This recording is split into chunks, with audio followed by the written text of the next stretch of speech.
वो वनवासी अपनी वानर सेना सहित समुद्र के तट तक पहुंच गया है।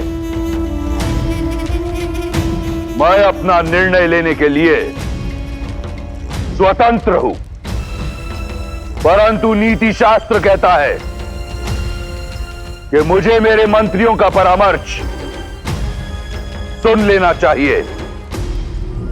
महाराज, नीति अनुसार जिसके पास बल है वो जो करते हैं वही उचित है। आप सबसे बली है महाराज, फिर कैसी चिंता। आपके सभी बलशाली राक्षस, आपका पुत्र अतिकाय, राक्षस अकंपना, धूम्र रक्ष और वज्र धमस्त्र यहीं पर है। संसार के सबसे महान राक्षसों के साथ आया हूं पिताश्री, तो फिर राम सागर पार कैसे करेगा? जल का देवता वरुण भी आपका दास है, आपसे द्रोह करने का साहस नहीं कर सकता। आप केवल आज्ञा दीजिए पिताश्री। आपके इस पुत्र ने इंद्र को परास्त करने में समय नहीं लगाया। मेरी शक्ति के समक्ष वो तुच्छ वनवासी कहां टिक पाएंगे? एक युवराज को आधारहीन बात करने से बचना चाहिए इंद्रजीत। और उन तुच्छ वनवासियों का शौर्य हम सब ने देखा है। ताड़का, सुबाहु, खरदूषण, विराध समेत 14,000 राक्षस सबने अंत पाया। और वो महामायावी मरीच, वो तो श्री राम के भय से साधु बन बैठा था। चाचा श्री,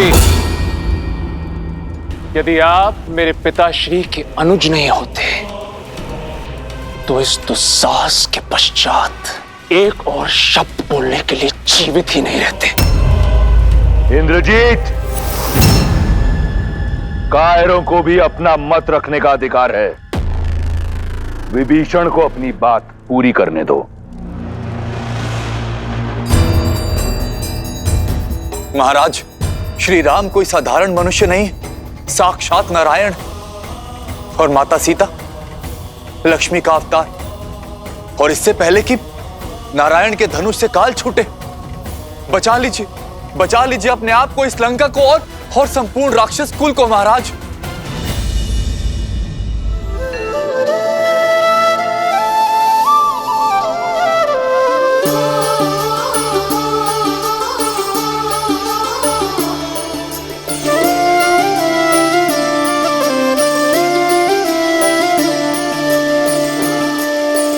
जन्म जन्म का है ये संगम, राम रतन सीता वैभव धन।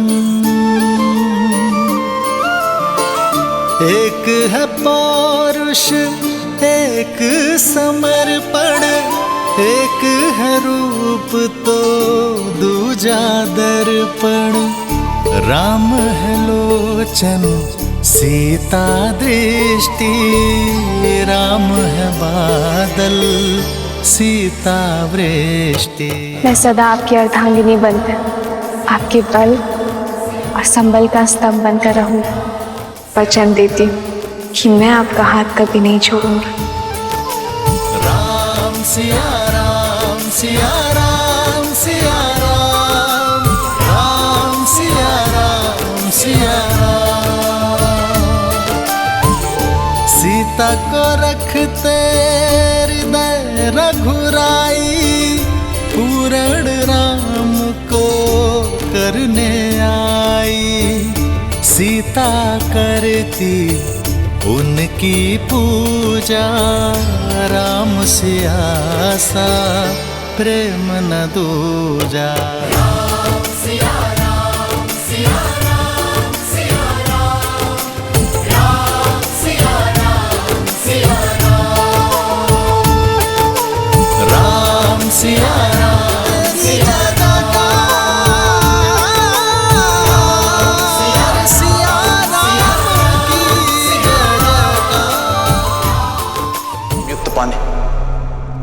हर्द त्याजा तीसा पंडिता, जब पूर्ण विनाश सामने हो तो जितना हो सके बचने वाला ही सबसे बड़ा ज्ञानी होता है भैया।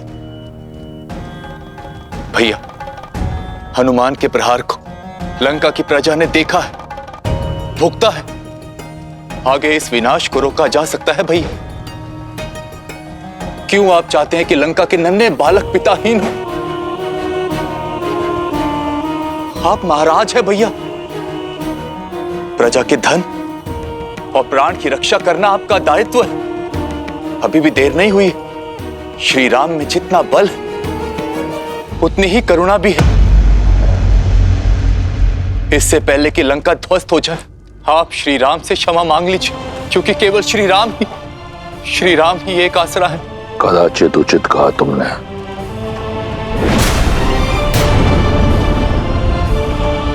राम के अतिरिक्त अब कोई आसरा नहीं है तुम्हारा।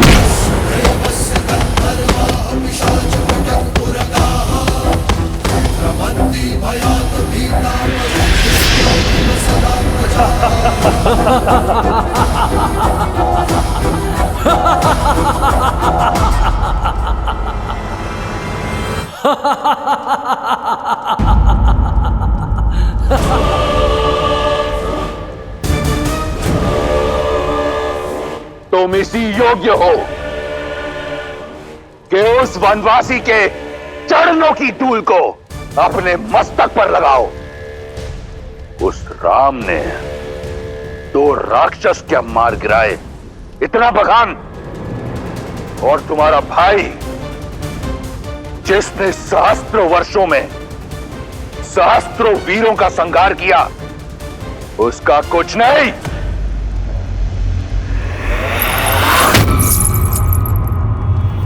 याद है मुझे कि तुम ही हो जिसने हनुमान को सीता का पता बताया, और सीता ने हनुमान को हमारे बल के बारे में बताया। लंका के भेदी हो तुम। बचपन से मेरे विरुद्ध खड़े रहे, मैं शांत रहा। तुम निर्बल थे, कायर थे। मैंने कुछ नहीं कहा क्योंकि भाई थे तुम। मैं वो भाई हूं जो अपने भाइयों के लिए स्वयं ब्रह्मा से भिड़ गया। एक पिता की तरह पोषण करने वाले भाई को ये उपहार दिया है तुमने। लंका का अन्न खाकर लंका के विरुद्ध बोलने वाले लंका के भेदी के लिए लंका में कोई स्थान नहीं। तुम जैसे कायर का लंका में सांस लेना भी लंका के वातावरण को प्रदूषित कर देगा। तुम अपने जीने का अधिकार खो चुके हो विभीषण।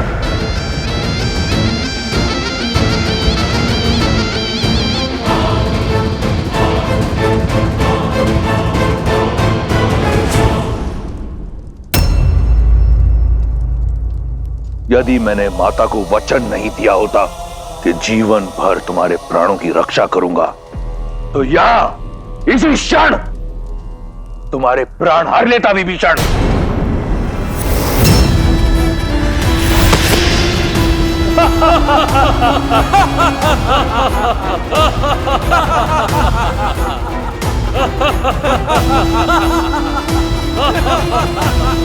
तुम्हारे जैसा भाई अपने आप में एक शाप है।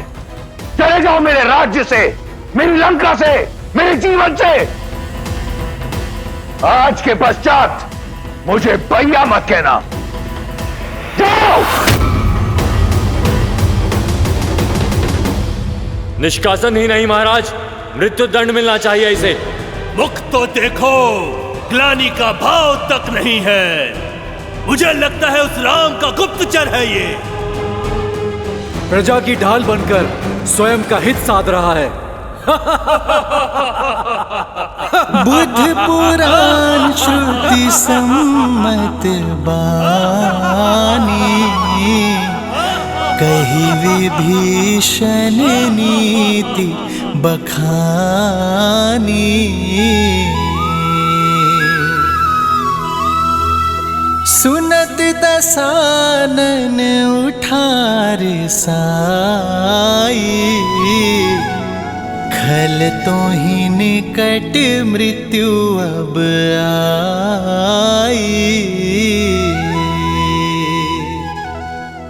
भैया,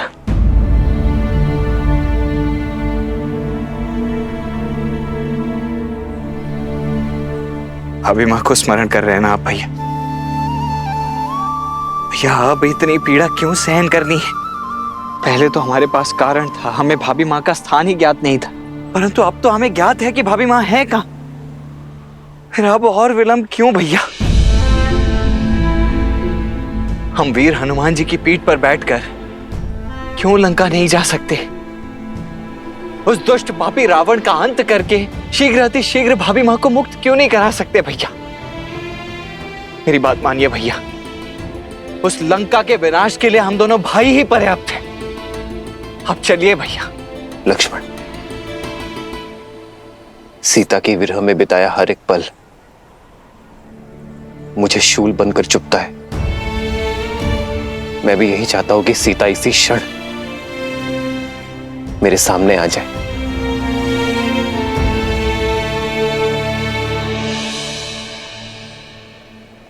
परंतु इस युद्ध का उद्देश्य केवल रावण का अंत करना नहीं है लक्ष्मण, रावण के भय का अंत करना है। उद्देश्य है कि कुछ ऐसा किया जाए जिससे भविष्य में कोई रावण जन्म न ले सके। देखो लक्ष्मण, सृष्टि के कोने कोने से वानर यहां एकत्रित हुए हैं।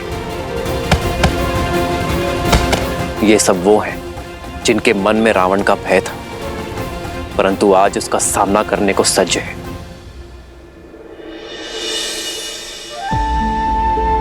लक्ष्मण, संग में रहकर अधर्म के विरुद्ध बड़ी से बड़ी लड़ाई लड़ी जा सकती है लक्ष्मण। मैं नहीं चाहता कि इस युद्ध के पश्चात ये मुझे भगवान समझे। मैं ये चाहता हूं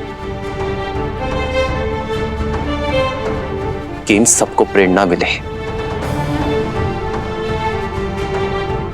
कि प्रत्येक वानर, प्रत्येक नर असंभव को संभव कर सकता है अपने दृढ़ निश्चय से, अपने परिश्रम से,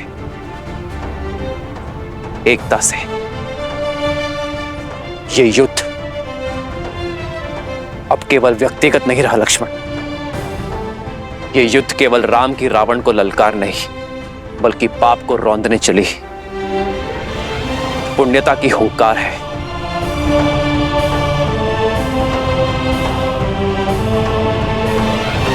लक्ष्मण, यदि तुम्हें अब भी लगता है कि मैं अनुचित हूं तो कहो, हम इसी क्षण लंका की ओर कूच करेंगे।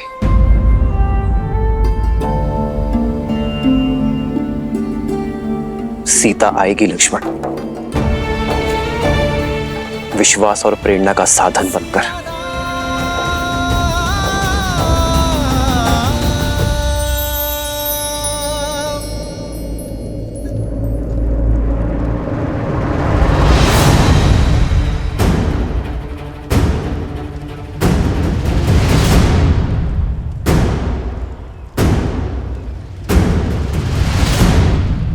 देवी,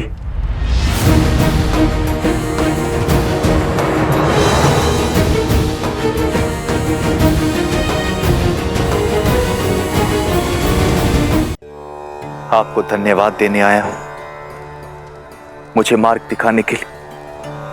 आपके कारण ही लंका से पहली बार कोई शुभ मार्ग पर जा रहा है।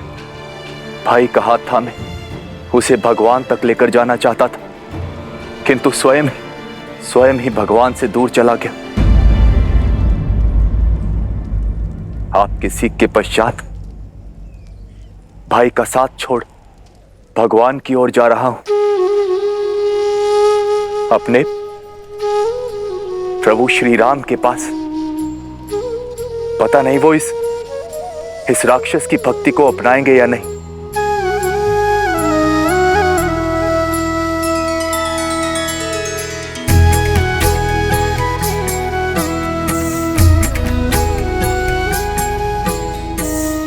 चिंता ना करें, मेरे श्री राम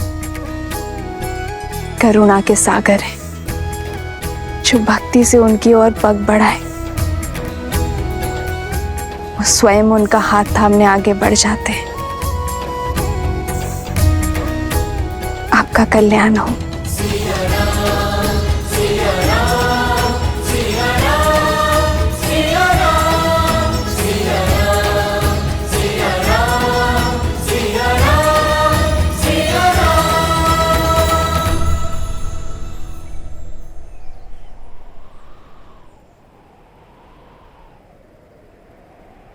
हमें आप पर और श्री राम पर पूर्णतः विश्वास है। हम लंका की जनता के लिए आपके साथ आएंगे।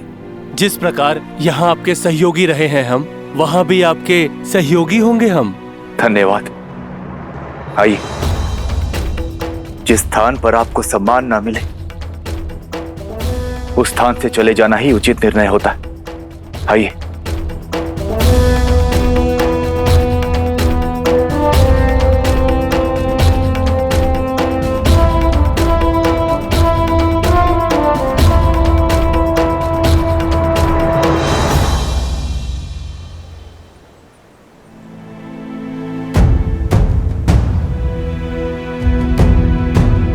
क्या हुआ? मेरे वानर वीर चिंतित क्यों लग रहे हैं? प्रभु, चिंता की ही बात है। सेना को जल की आवश्यकता है। देखिए कितने कुएं खोदे, लेकिन हर जगह से खारा ही पानी आ रहा है।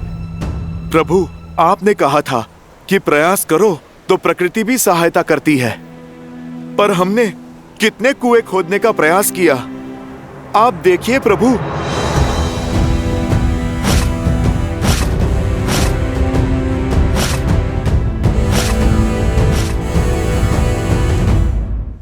प्रकृति सहायता अवश्य करती है हनुमान, पर तब जब प्रयास करने का स्थान केंद्रित हो। इतने कुएं खोदने के स्थान पर यदि एक कुआं खोदते और गहरा खोदते तो मीठा जल अवश्य निकलता।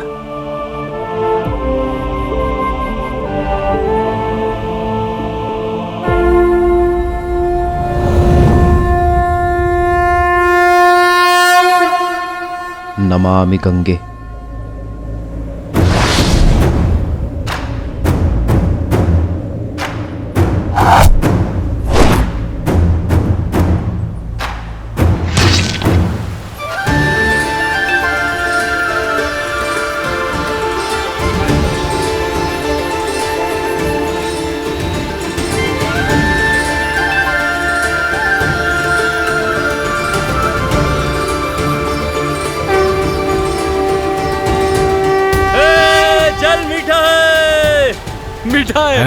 मीठा है जल।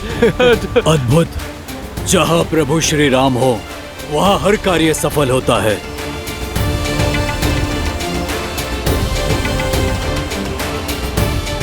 आज प्रभु श्री राम की कृपा से मीठा जल प्राप्त हुआ है।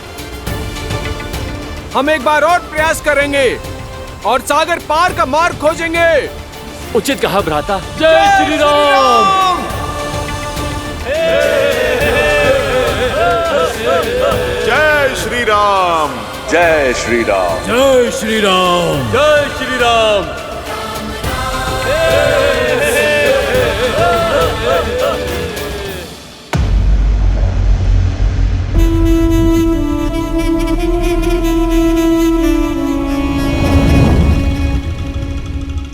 पिताश्री, मुझे आपसे बात करनी है। लंका का युवराज इंद्रजीत चिंतित लग रहा है। क्योंकि इस चिंता का कारण आप हैं पिताश्री। जब आपके अपने बहनोई ने आपके विरुद्ध शीश उठाया था, आपने उन्हें क्षमा नहीं किया। शूर्पणखा बुआ को विधवा बना दिया। पाताल लोक तक जाकर विद्युत जीवा को खोज कर मार गिराया आपने। तो फिर आज एक विद्रोही को लंका से जीवित कैसे जाने दिया? क्यों नहीं दंडित किया विश्वासघाती विभीषण चाचा को? केवल इसलिए क्योंकि वो आपके अनुज है। प्रश्न उचित है तुम्हारा।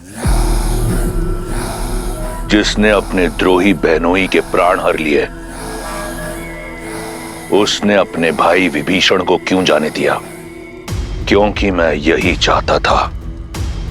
किंतु क्यों पिताश्री? अभी जान जाओगे। शार्दुल,